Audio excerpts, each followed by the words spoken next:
December 20th, 1943, high above northern Germany, a formation of American B-17 Flying Fortress bombers pushed deeper toward Berlin through freezing winter skies.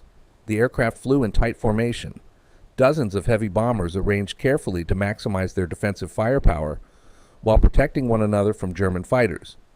Inside one of those aircraft, a young pilot named Lieutenant Charlie Brown guided his bomber through the formation as anti-aircraft fire began exploding around them. Dark bursts of flak filled the sky, shaking the bombers as fragments of metal tore through the cold air around the formation. The mission had already become dangerous long before the bombers reached their target. German air defenses surrounding Berlin were among the strongest in the entire war, while American crews knew that every mile deeper into German territory increased the risk of destruction. As the formation pressed forward, explosions from anti-aircraft shells forced the aircraft to maneuver while still maintaining their tight spacing. Each bomber had to remain close enough to support the others, yet avoid drifting too near to neighboring aircraft in the crowded sky. Amid the chaos of flak bursts and evasive maneuvers, disaster struck inside the formation. Two aircraft moved dangerously close as the pilots struggled to maintain position through the turbulence and explosions. In a sudden violent moment, one bomber collided with another in midair. The impact ripped through metal and equipment, sending debris scattering through the sky while one of the aircraft lurched violently out of formation. Inside Charlie Brown's B-17, and alarms and shouts filled the cockpit as the crew realized their aircraft had suffered severe damage. Engines struggled to maintain power, control surfaces were affected, and the bomber began falling behind the protection of the formation.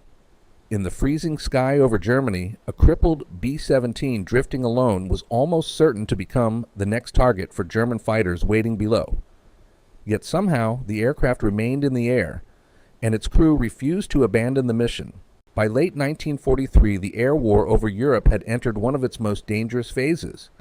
The United States Army Air Forces had committed large numbers of heavy bombers to a strategy known as daylight strategic bombing, sending formations of B-17 Flying Fortress and B-24 Liberator bombers deep into German territory to attack factories, rail yards, and military production centers.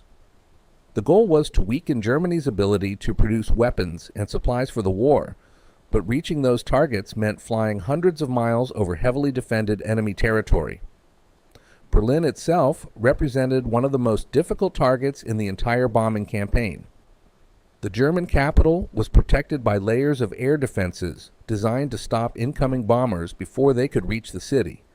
Anti-aircraft guns surrounded the region, defiring explosive shells that burst in the sky around approaching aircraft. At the same time, German fighter units were stationed nearby, ready to intercept bomber formations once they crossed into the heavily defended areas around the city. American bomber crews understood the risks involved in these missions. A single B-17 carried a large crew and a heavy payload of bombs, but survival often depended on staying within the protection of the bomber formation. The aircraft were designed with multiple defensive gun positions so that when flying close together, the bombers could cover each other with overlapping fields of fire. German fighter pilots attacking the formation would face dozens of machine guns firing back at them. But that protection only worked if the bombers remained together. Once an aircraft fell behind or drifted away from the formation, it quickly became vulnerable. German fighters were trained to watch for damaged or isolated bombers, knowing that these aircraft could be attacked with far less risk. For Charlie Brown and his crew, the collision that damaged their B-17 had placed them in exactly that situation.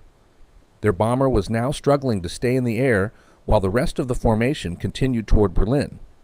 Alone in the sky above enemy territory, the damaged aircraft faced a threat that every bomber crew feared most, becoming an isolated target surrounded by hostile fighters. The airspace over Germany during a daylight bombing mission was unlike any battlefield on the ground.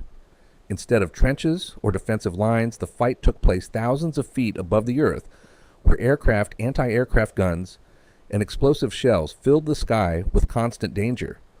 On missions toward heavily defended targets like Berlin, bomber formations often stretched across miles of sky. Dozens of aircraft flying in carefully arranged combat boxes designed to maximize their defensive strength. Each B-17 Flying Fortress carried multiple machine guns positioned along the nose, dorsal turret, ball turret, waist positions, and tail. When flying close together, the bombers created a defensive web of gunfire that made it difficult for enemy fighters to approach without facing heavy resistance. The success of the formation depended on discipline and precision. Pilots had to hold their positions carefully, maintaining tight spacing, even while flying through turbulence, clouds, and bursts of anti-aircraft fire. German defenses were prepared for these missions. As the bomber formations approached their targets, batteries of anti-aircraft guns fired shells into the sky, creating dark clouds of flak that exploded at the altitude of the incoming aircraft.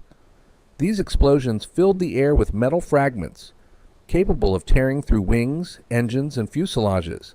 Even when the shells did not score direct hits, the shockwaves and flying debris could damage aircraft or injure crew members inside. Beyond the flak fields waited German fighter units ready to intercept.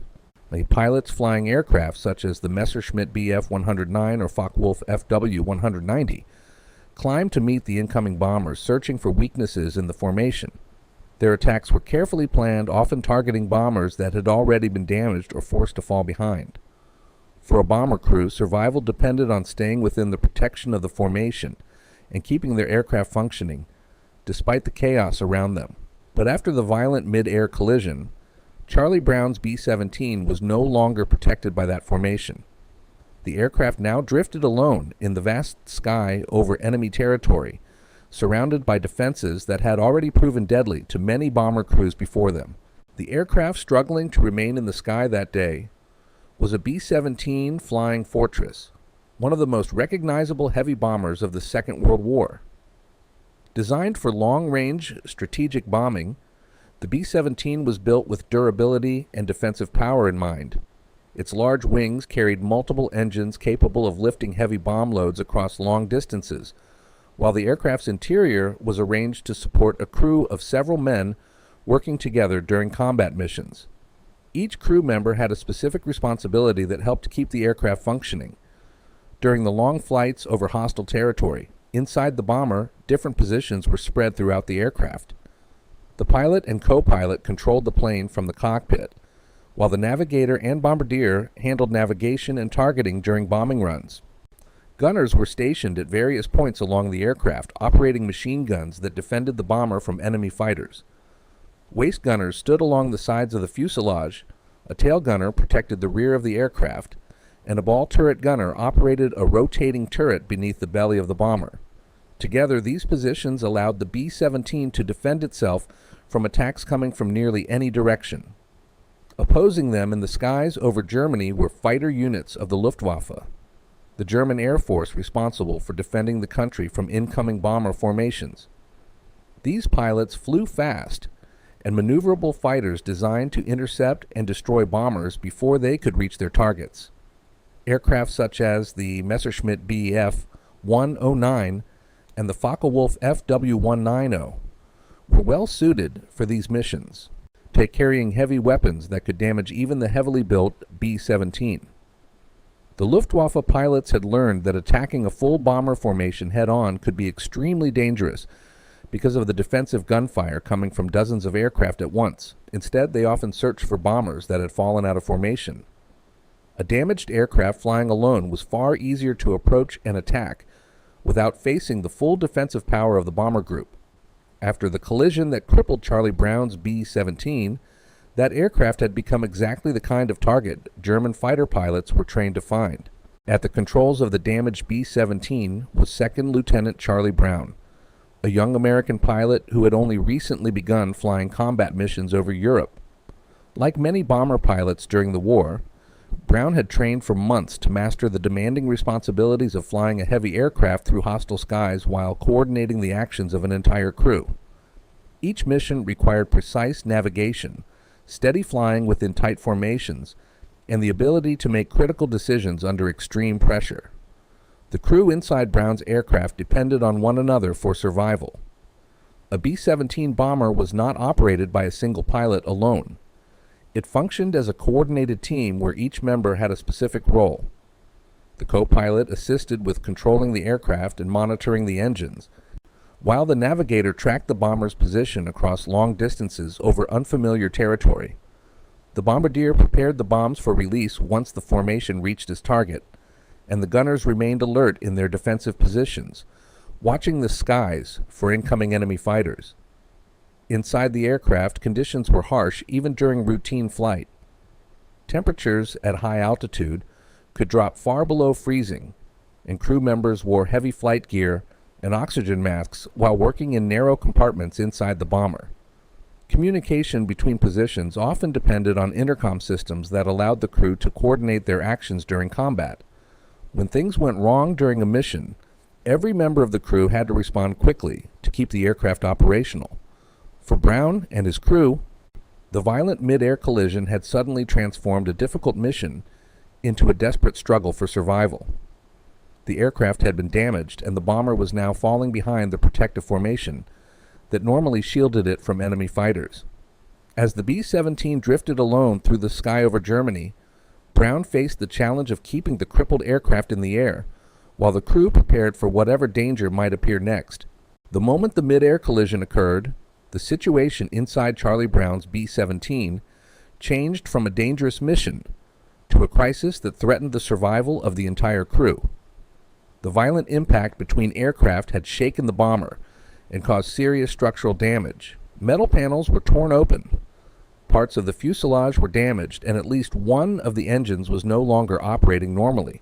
Instruments inside the cockpit began showing warning signs that the aircraft had lost some of its ability to maintain stable flight. At the same time, the bomber formation that had surrounded Brown's aircraft continued moving toward the target.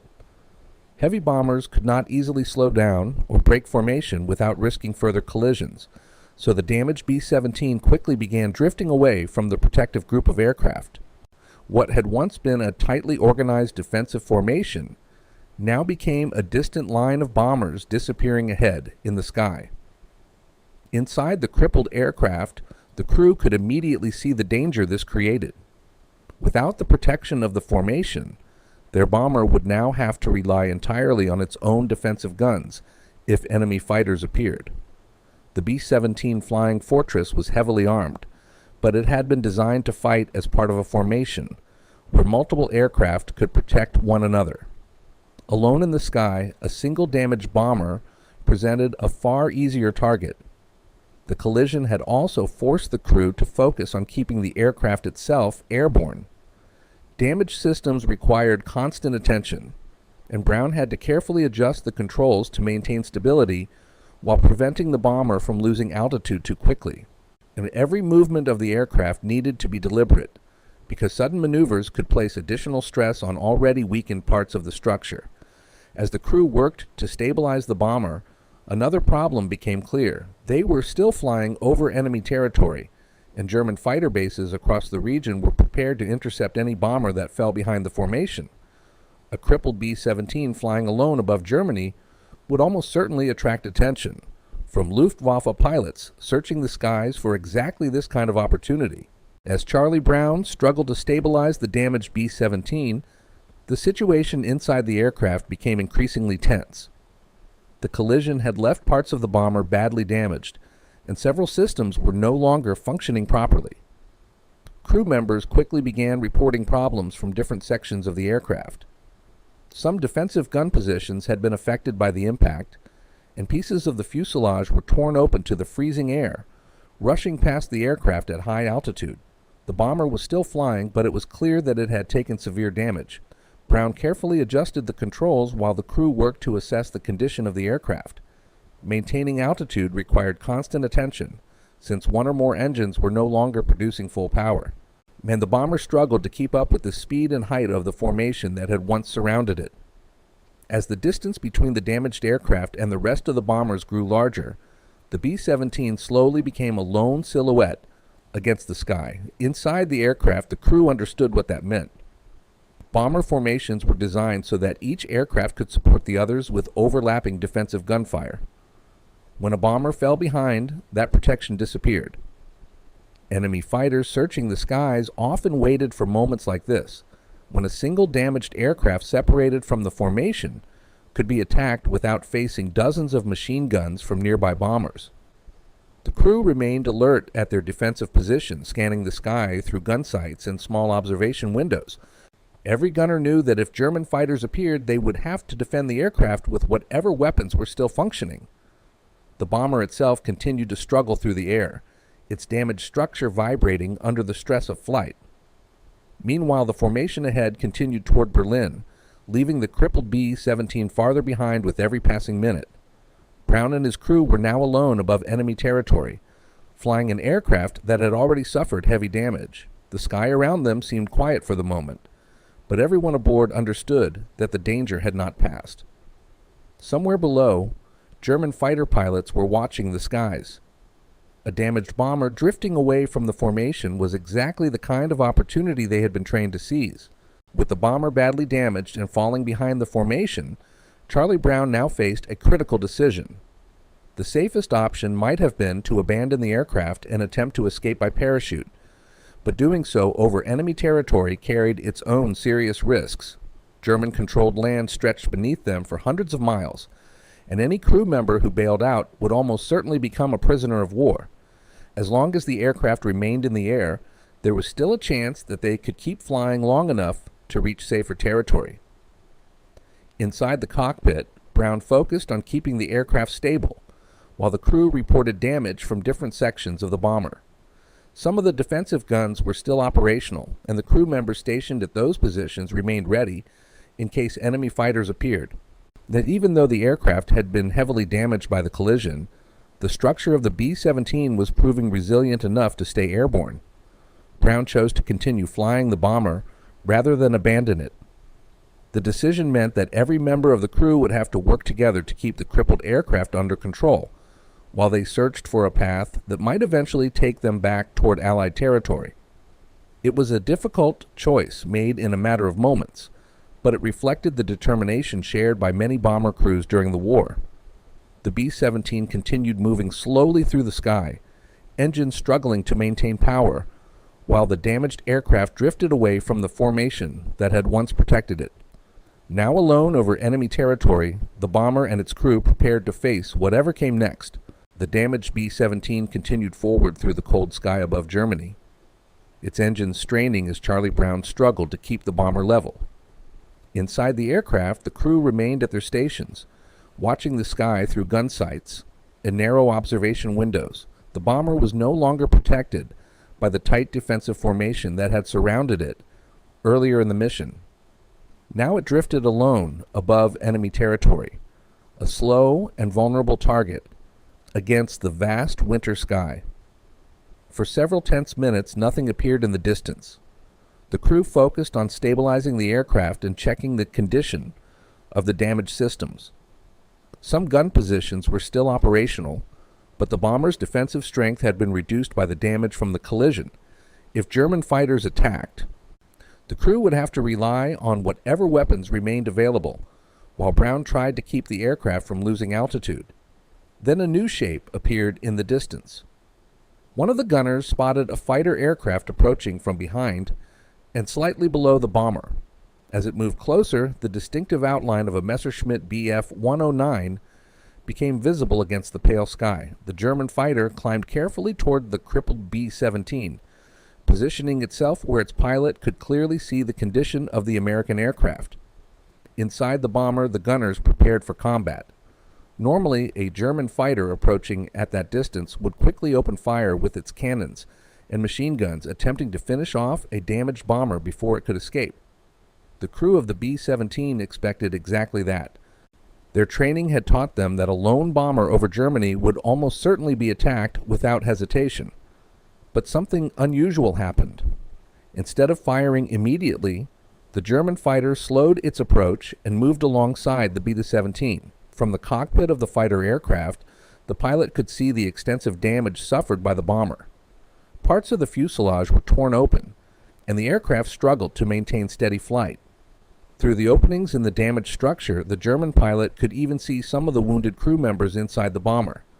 The fighter pilot was Franz Stiegler, an experienced Luftwaffe aviator, who had already flown many combat missions defending Germany from incoming bombers. He had been trained to intercept and destroy enemy aircraft before they could reach their targets. Yet as he observed the crippled B-17 struggling through the sky, he recognized that the aircraft was barely able to remain airborne. Inside Brown's bomber, the crew watched the German fighter flying close beside them. The gunners remained ready, but the situation was confusing.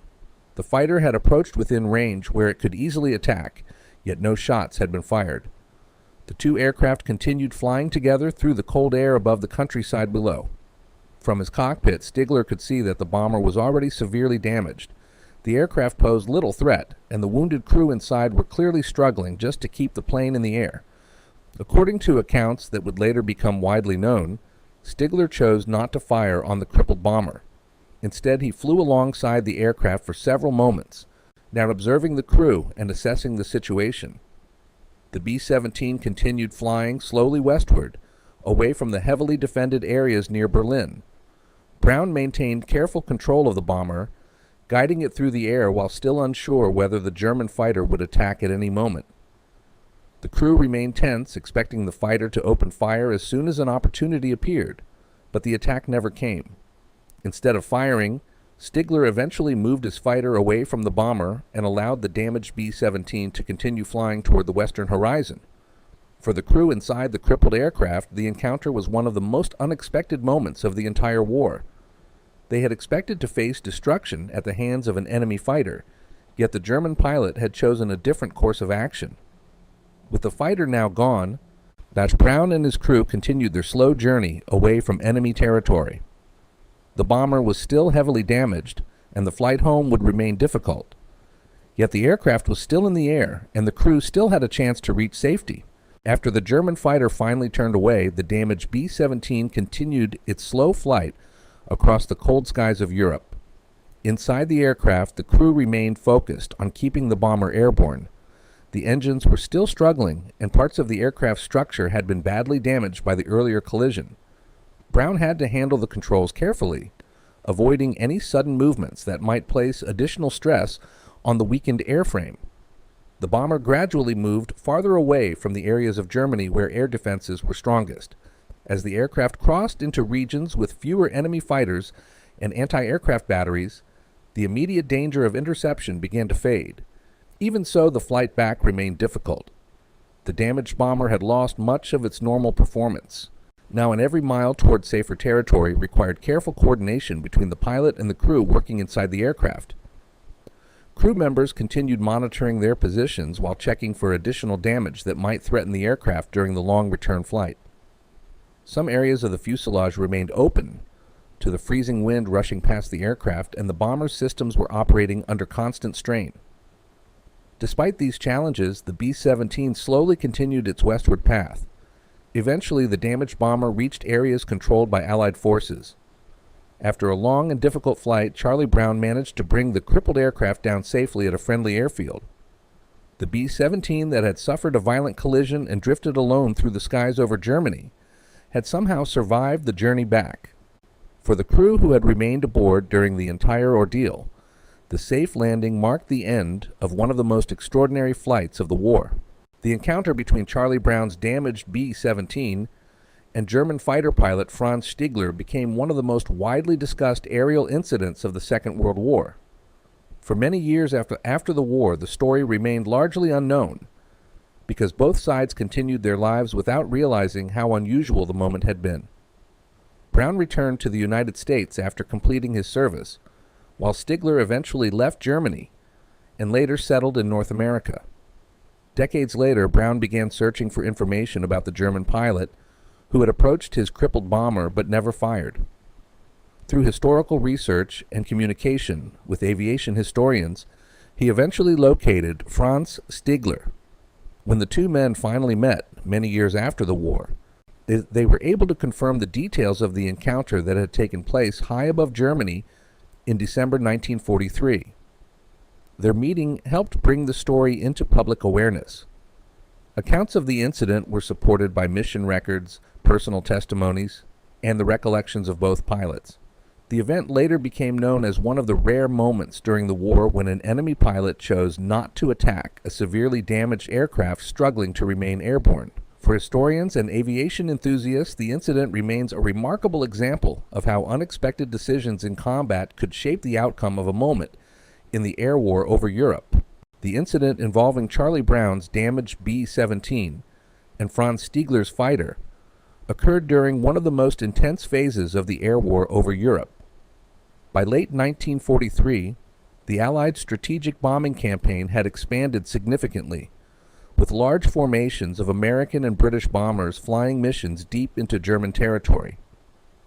These operations targeted factories, transportation networks, and industrial centers that supported the German war effort.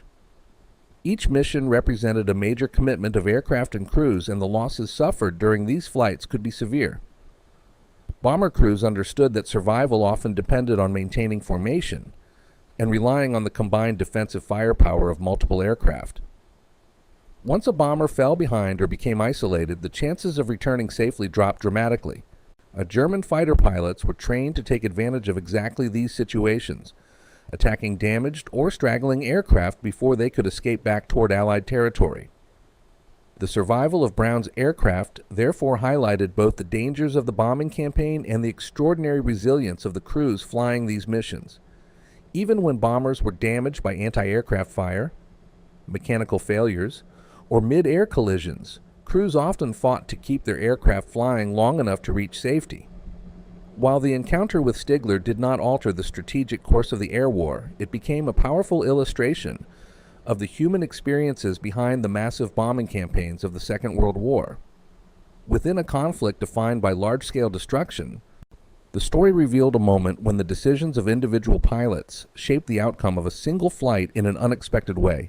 The air war over Europe was fought by thousands of aircraft and tens of thousands of airmen, each mission carrying enormous risks for the crews involved. Heavy bombers crossed hostile skies filled with anti-aircraft fire and enemy fighters, and many aircraft never returned from those long flights over enemy territory. For the crews who survived, each mission often depended on skill, teamwork, and sometimes unexpected moments that could not be predicted before takeoff. The flight of Charlie Brown's damaged B-17 remains one of those moments. A bomber that should have been destroyed after a violent mid-air collision managed to stay in the air long enough to return home. Along the way, the encounter with a German fighter pilot created an unusual chapter in the history of the air war, reminding historians that even in the middle of intense combat, individual decisions could still shape the outcome of events. Decades later, the meeting between Brown and Stiegler brought the story full circle.